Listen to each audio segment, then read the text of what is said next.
So let's talk real quickly about like how you use this thing, um, and what it can do for you. Right now, it's purely just like an analytical function.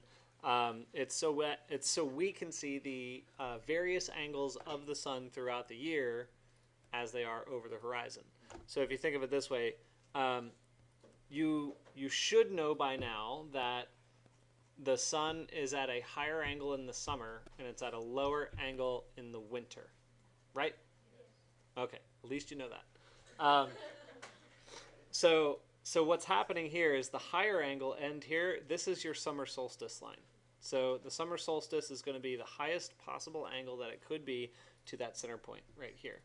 Um, and if you were to draw a line from that high point down to the center, that is precisely your sun angle.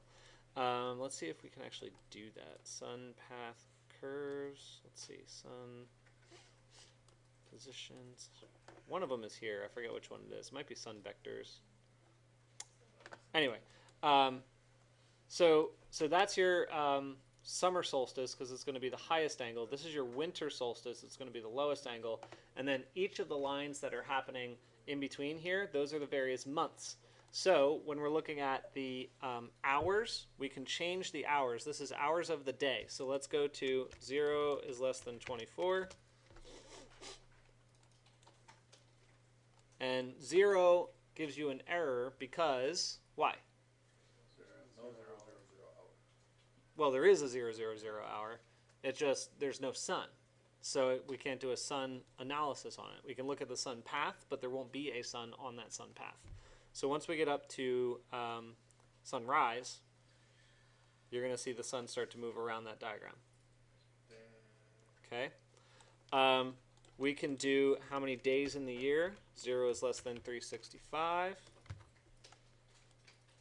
So now what that's going to do is it's going to change which day of the year it is. And if you look at the loop-de-loop thing that's happening here, that is where the sun is at that hour on each day of the year. Okay, so depending on where the sun position is, it's either going to be a little bit ahead or a little bit behind laterally across the sky. So the day of the year, which was, oh, that's right, that isn't the day of the year. That is the month. What is the loop? I think it is the month. We'll find out. Yeah. 0 is less than 12.0. I think the difference is like the lateral lines to the month is the day. Something like that. It goes from here to here. I forget exactly. But so we're going to change the month. So we can go, there it is. That's going around the loop. So that's the month. And then like, so if this is, oh, you know what? Let me get rid of that and do integers. 0 is less than 12. Okay. And this is supposed to be, that's what I messed up, because the day is actually supposed to be 0 to 31. Even in February? Well, I mean, it'll reset. So you guys know that in Grasshopper, whenever you have a list of items and it gets to the maximum of the list pattern, it's going to go back to the beginning of it. So if you're looking at February, actually, let's do it. Let's go to month 2. Day 0 is down there, so we're going to go all the way up to day 28. That's going to continue going forward, and it should go back to the original position. No, I guess not. I guess it just stayed there. Or it does continue on to the next month.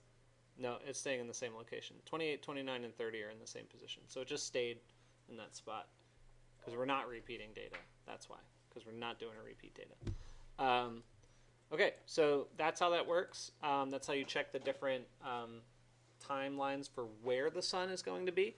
But we're also going to look at, you know, how to get this thing out of this and put it into like a presentation board.